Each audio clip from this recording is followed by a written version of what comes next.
The Business Mentor Talks is vlogged by no other, Armando Butz Bartolome, in cooperation with the Manila Times. It aims to bring to life and recognize entrepreneurs who constantly strive to create a living for the community as well.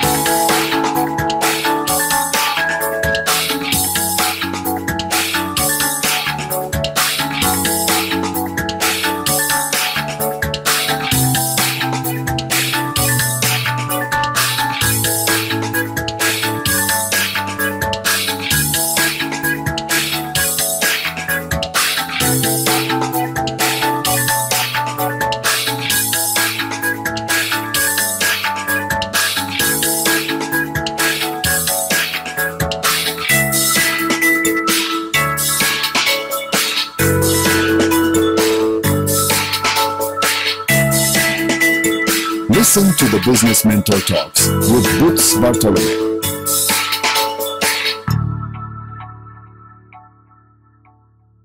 Bartolome, the Business Mentor, at every Sunday ho talagang meron tayong mga surprises. Sabi na nga natin life is full of surprises, no? But alam mo, this Sunday meron tayong interview. Alam nyo ba itong entrepreneur na ito ay isang basketballista? At siya ay nag-basketball sa bawat magkalabang kampo. Ha? Di ba yung mga eskwelang magkalaban? Okay, imagine mo, grade school, high school. Naglaro siya dito sa isang eskwelang ito, doon sa Katipunan. At nung college, naglaro naman siya doon sa Taft Avenue. No?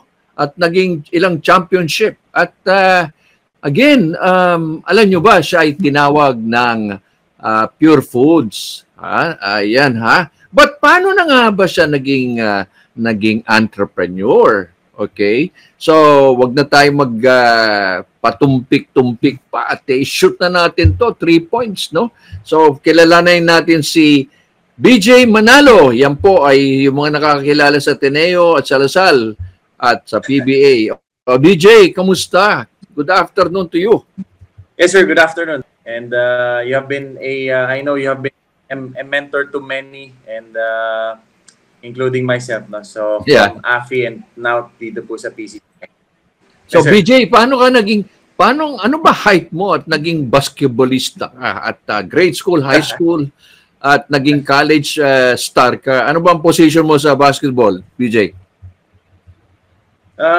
Sir, actually I was raised by a professional coach. My grandfather was the head coach of Mapua Cardinals, so way back. So, panahon po nila Alvin Patrimonio. So maaga po talaga naging exposure ko sa basketball.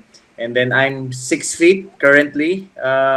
Wow. Kaya rin po hindi ho ganong kataasan pagdating po siguro sa construction business po, medyo matangkad po ako, pero sa basketball ako po ay hamak na 6-footer lang. Kaya ang position ko po, sir, ay guard.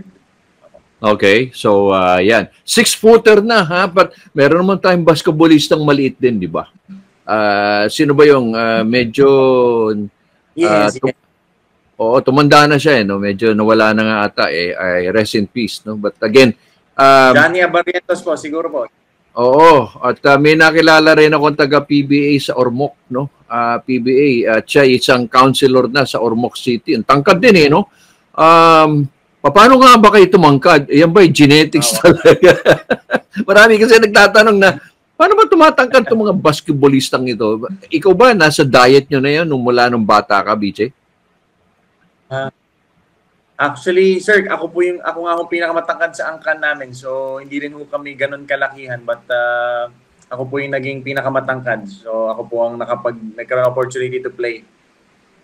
Okay. And how does it feel to be part of the two opposing camps? Yung bang medyo siguro na naglaro ka sa Ateneo, okay ka, no? But that's high school, di ba? High school, yes, di ba? Sir. But nung dumipat, nung nag-college ka naman sa Lasal, nakalaban mo rin ba ang Ateneo? Yes, sir. Definitely. It was a difficult transition. One of the hardest decisions that I had to make. But pagdating naman po I learned a lot from my Ateneo years. I spent 12 years foundational. But when I went to LaSalle po, that's where I met my wife, learned many things about life, and prepared me rin po no, dito sa ginagawa ko po currently. Correct, correct. So anyway, It was a privilege to be to have enrolled no sa dalawang magagandang eskwelahan. okay. So anyway, let's go to being an entrepreneur. Ito ba, BJ, ay ano ba itong, alam mo, tama-tama yung negosyo mo, mukhang napatunayan ata yung negosyo mo ng mga nakaraang linggo. Ano, si Typhoon Karina, mukhang nag-testing ata sa mga ginawa mo. Ano ba yung negosyo mo? Waterproofing. O, kwento mo nga sa akin, ano ba yung waterproofing na yan? Opo, when I was growing up, sir, no, I was raised by our family business is general construction. So until now, we have that family business. But this is separate. But definitely mentors dito po sa industry. I remember not being allowed to I remember na being part of the payroll. Ibig sabihin, nagpe-prepare ng payroll sa site. I was part of the site visits ng aking ng magulang ko na pagpupunta. Naalala ko, nakasama ko sa mga meetings with architects, with clients. So I really saw firsthand no, paano rin po kami binuhay ng magulang ko na mga negosyante rin po, and of course no, specifically nasa construction. Hindi lang po ako naging engineer. My course in college was really basketball. It took much of my time, and so I finished a business degree kasi medyo yun po talagang inclination ko. And so that helped me start this business 8 years ago. The waterproofing business started 8 years ago, but I had a few endeavors din po sa construction. So anong well, very very specific yung ginagawa niyo, no, waterproofing. Yes, sir. Ito ba ay I'm sure it's very very important to a lot of businesses, right? I mean, for example, if you own a building, yan ba ay talagang tested, or how do you test the waterproofing of the building? Majority, sir, of our projects we are subcontractors of developers, general contractors, AAA, quadruple A. Dyan po sila po talagang major clients namin. But definitely, when we turn over our projects, nagkakaroon po talaga kami ng tinatawag naming flood testing, wherein before we turn over, we hand in our certificate. Fina-flood testing po namin yan for at least 48 hours, sir. Oh. So, ibig sabihin nun, BJ? Some 72, some critical projects po, even more. So, ibig sabihin nun, bawat flooring, for example, tinitest nyo, no, na walang magle-leak sa baba, di ba? I mean, like a building or a lessee will be affected, di ba? Ganun ba yun? Yes, sir. Oo. So basically, paano mo natutunan tong technology to, BJ? I started po with a few businesses outside construction. Definitely, sir, a retired basketball player will find its way in the sports industry. I had a few businesses po sa sports, basketball camps, giving team buildings. Definitely, sir, syempre yan po ang aming alam, no? And meron po akong sports agency wherein we are bringing in some NBA players papunta po dito sa PBA. But the construction business started when years ago, sir, when I'm not sure if you remember, sa AFI po, I was really representing our CCTV and security business. Yes. And that started it. I was servicing a general contractor, and mukhang nagustuhan niya po kami. Sabi niya, BJ, ano pa bang ginagawa mo? So sabi ko, sir, the entrepreneur in me. Sabi ko, sir, ano ho bang kailangan nyo? So sabi ang ganda niya, ng... why, Oo. waterproofing, meron ka ba? Sabi ko, kaya ho, sir. So, syempre, sir, umuuho ako doon sa general contractor ko pong kliyente. Pagsakay ko sa sasakyan, napakamot ako sa ulo. Sabi ko, ano ba itong pinasok ko? And, and alam niyo naman po, having lots of children, I have 5. I just go to, I just find opportunity, sir, for my own championship team, like how we did it sa sports. And then, ito na po, no, this is our bread and butter. Ito pong waterproofing. Maganda yung tanong mo. Maganda yung tinanong mo. Di ba? Tinanong ka ng isang entrepreneur, BJ, ano ba ang servisyo mo? Pero hindi mo in-enumerate, no? Hindi mo nilista yung mga kaya mo. Pero ang tinanong mo, ano ba ang gusto nyo? Di ba? Yes, kumbaga, maganda yung tanong mo, binalik mo yung tanong mo eh. In other words, talagang ginamit mo yung pagka-basketballista mo eh, no? In other words, kinurba mo yung bola, di ba? Hindi mo tinapon lang kung ano yung bola dapat, di ba? So, that gave you an idea. So, nagkaroon ka ng challenge ngayon to research on waterproofing. Ganun ba yun? Yes, sir. I had to study.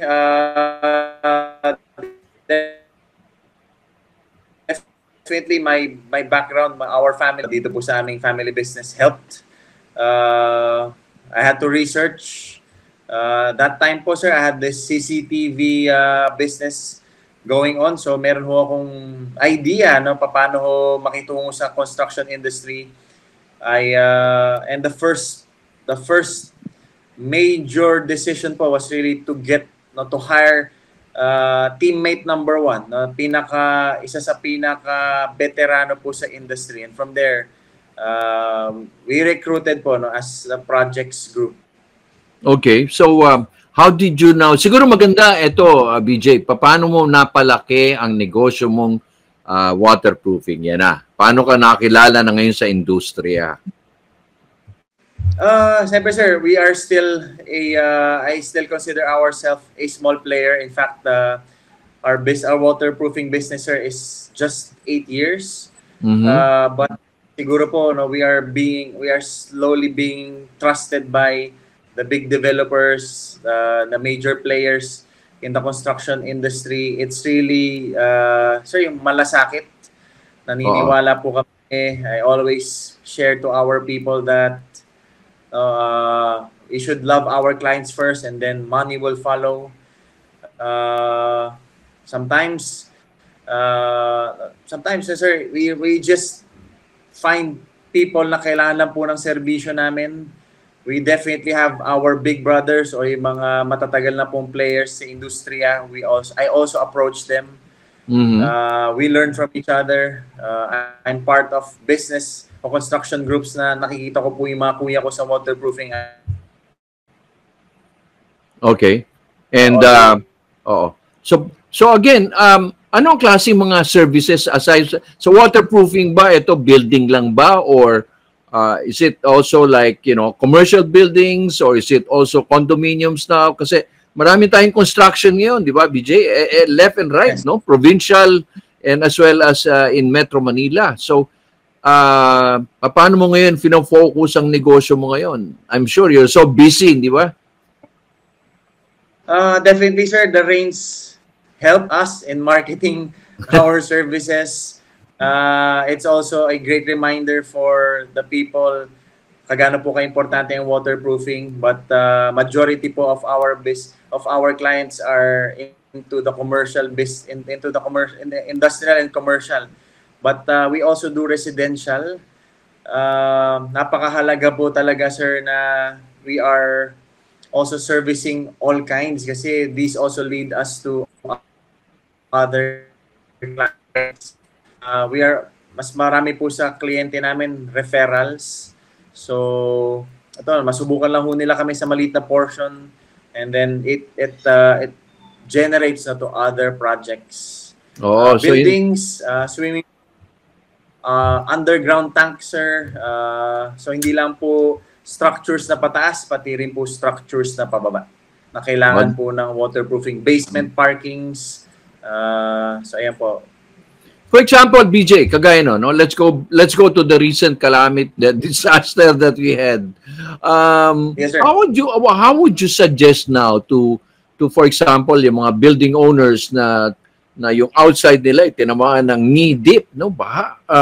Siguro I'm sure meron ka ng mga case study ganyan, no? Ano ba ang pwedeng gawin? Like existing building na ito, and you know, I would call in Castly as the waterproof specialist. Anong mga magagawa mong solution doon, BJ? Opo, definitely, sir. If the building is not new, definitely, sir, we have to treat the cracks. Napakahalaga po talaga muna na ma-repair po muna ang mga cracks bago po talaga mag-apply ng nararapat na waterproofing. So we look for the cracks, we treat them, and then we apply, or we have a method, no, for specific areas. Iba-iba pong areas, iba-iba pong types ng waterproofing. So that's where the experience of our team comes in. We really specific methodology and put a specific material on specific areas. So hindi po pwedeng one size fits all dito po sa waterproofing. So definitely, sir, hindi po rin pwede pabayaan ang crack. Hindi rin po pwede pabayaan ng tulo kasi, sir, siyempre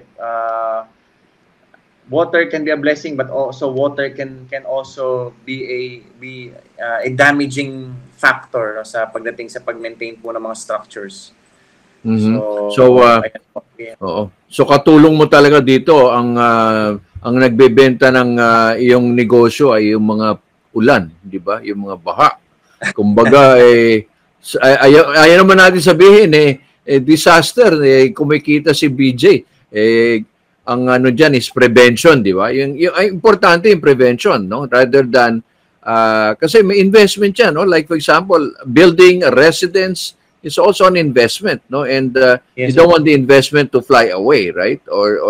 And there must be a solution. Like ang ginagawa mo ngayon, BJ, you're providing solution right now to owners and as well as residential owners, right? Opo, we consider, sir, waterproofing as an investment. Hindi po ito luxury, no? This is really basic part of construction. Waterproofing, if not done professionally, sir, can really damage your property up to 90%. But definitely, sir, the cost of waterproofing is only 1% of total construction cost. And so pag napabayaan po itong waterproofing, nagtipid po kayo dun sa 1%, it can damage, sir, your building, your property as high as 90%. Wow, malaki yun. Medyo the 1% pinabayaan mo, nagkaroon ka ng 90% damage, hindi ba? Yun ang so anong guarantee ngayon na example, how long is this waterproofing ba? Kasi I'm sure maraming nanonood sa atin ngayon, BJ, and sabihin niya, nako, baka naman mahal yan, o kaya ganong katagal kaya yan? Opo, definitely, sir, we only use the materials, the proven materials. Hindi po kami pwedeng gumamit ng mga nabibila lamang po sa pangkaraniwan na hardware. We're really a professional, we are professional waterproofers, and that is why, sir, our materials are also for professionals. We give at minimum, sir, is really 5 years, but some projects require more. But ito po talaga ang guarantee. Definitely, sir, there are some factors na hindi po natin talaga mag-guarantee, sir, like earthquakes, flooding, but napakahalaga po talaga na mabigyan po namin ang aming mga kliyente ng peace of mind. Yes, that's true. I think basically peace of mind, di ba? Yan ang kagaya nung pinasok mo, no? Bilib ako dito kay BJ, mga kaibigan, ha. Pinasok niya yung early time ng CCTV. Na the time na CCTV ay hindi pa talagang in demand, right? And you're one of the specialists on CCTV, right? So marami ka ring bihira akong makita ito si BJ kasi dami niyang installation left and right, no? So you seem to see something like of a sunrise industry, no, ahead of your time, di ba? Para bang Ano ba na forecast mo yan sa mga construction? Ano pang, what is another business that you can think of, BJ? Definitely, sir. Talking to a lot of people, like you, sir. You are a teacher to many of us. I'm also a student. With my discussions with other business people,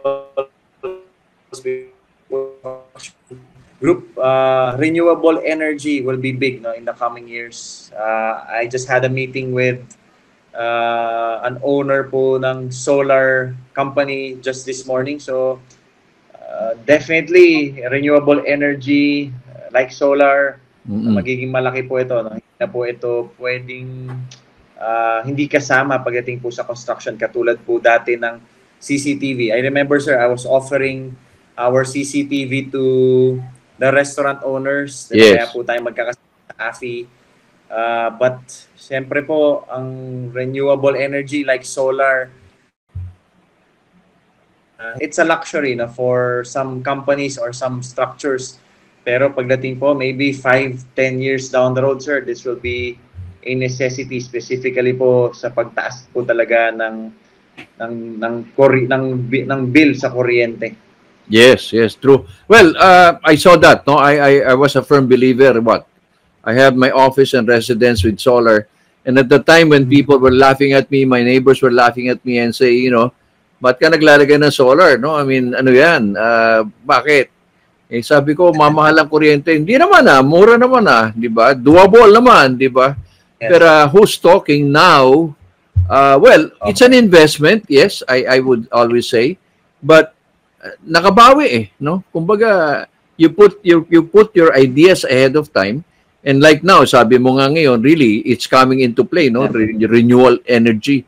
Kasi we are seeing right now, ang daming solar farms, di ba? I'm sure marami ka nakita solar farms in the north. Dun saan ba ako nagbiyahe noon? Mindoro. Wow, ang lalaki, no? Hektarya-hektarya ang solar farms, no? So it's really one business na dapat nating, we have to focus on that, no? Kasi it's not here to stay. Mga fossil, yung ating yung mga turbines, di ba? Yung mga fuel, di ba? So yeah. So are you looking at venturing also into solar now, siguro?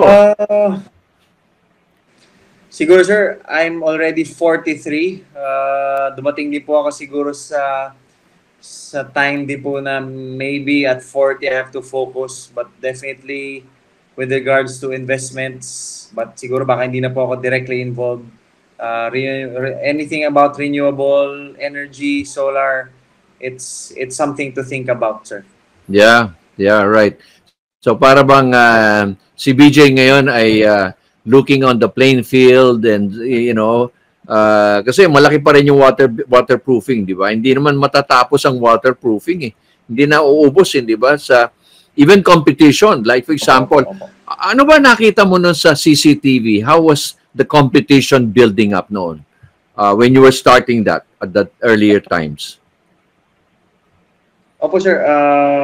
Maybe 15 years ago, it was new, di ba? Ano po securing something that's your house, your business, bago po yun But ang nangyari ho talaga, everyone medyo na po, no? Kahit na sino pwede na marunong na magkabit, and that is why slowly it died down. The opportunities became less and less unless malaki ho talaga kayo. But dito po sa waterproofing, this is something that I feel we have mastered throughout the years. So I think po this is something din po na pwede rin po talagang pwede hong pag-investan ng oras pa in the near future. Nahirap din po, sir, kasi I have 5 children, some responsibilities din po sa aming church. So, mahirap din po talagang maraming involvement. But definitely, sir, the entrepreneur in me is all, tumatakbo ito. Miski habang natutulog. So, correct. So, what is really important is actually the way you manage your time, di ba, BJ? You're not really just an entrepreneur, but also you're trying to balance your responsibilities of family, your involvement in your church at the same time, Yes, sir. your quality of life, di ba? I mean, hindi naman kumbaga sa basketball, you have to maintain your conditioning, di ba? Yung mga ganyan, right? Opo. Totoo po. Oo. So, siguro maganda dito, BJ, no? Like for example, ang dami natin mga kaibigan, no, na nanonood dyan, na medyo nagko-crossroad din, hindi lang alam kung anong gagawin. Ano ba mapapayo mo? Like for example, kunyari, mga fellow basketballista na mga bata, no? Mga bata siguro, ang lalakas niya, malalaki pa, matatangkad na, no? But what is the future that you can probably advise coming from a professional basketball player to becoming an entrepreneur, you know, transitioning? Ano mga mapapayo mo ba dyan? Mga 3-point shooter mo dyan na advice?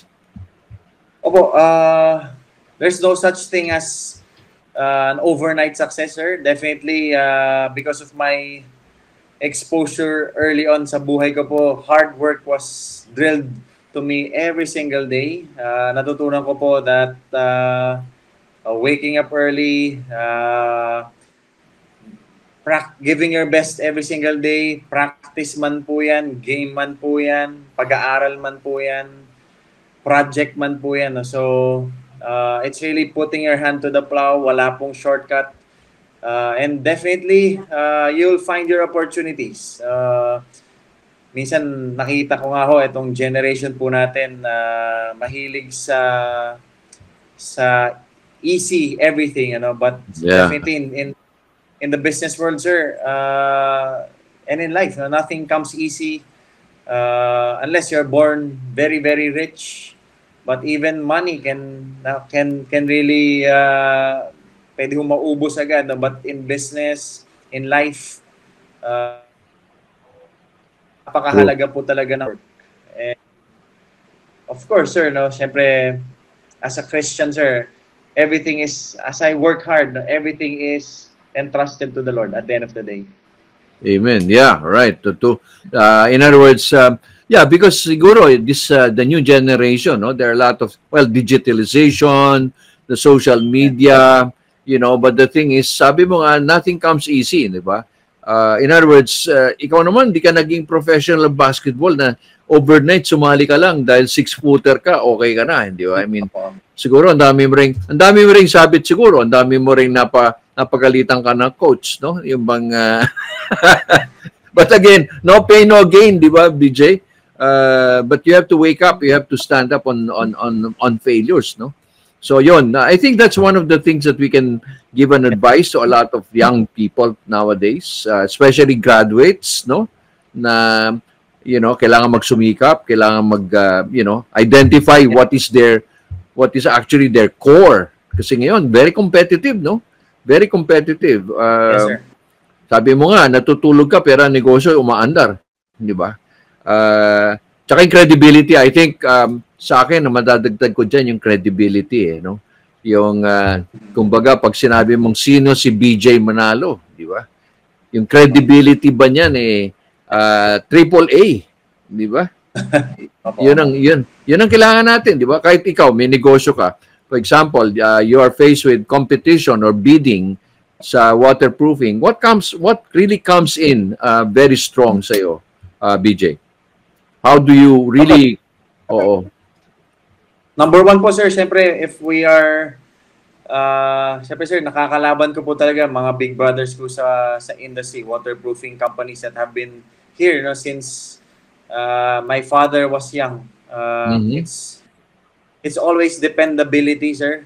Saying, being true to what you have said, letting your yes be yes, and diba, not over-promising. So ito po, no, these are the things. And definitely, sir, the experience. Kaya nga po, we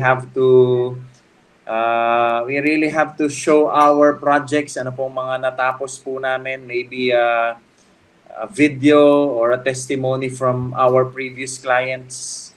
Napakahalaga po nito, specifically for our new clients. But definitely, sir, it's really your dependability, your integrity.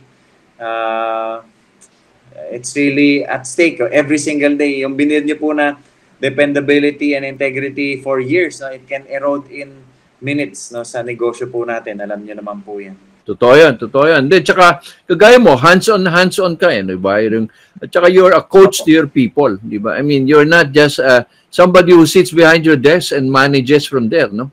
Yes, sir. Hindi yan, it doesn't work that way. The way I see a lot of successful people like you, you're always on the road, on the field, on touch, no? You're not there on the ivory tower, sabi nga natin, no? And the way you keep on motivating your people, naku, yan ang importante yan, di ba? Para bang whenever you go to the field to work on a project, you're like a coach bringing your players, di ba? Ganun ba yun? Para bang nakikita ka nila. Yes, sir. Yes, sir. Definitely the sports background helped, but it's not enough. Learning, sir, growing, as tama po, sabi niyo, as the coach,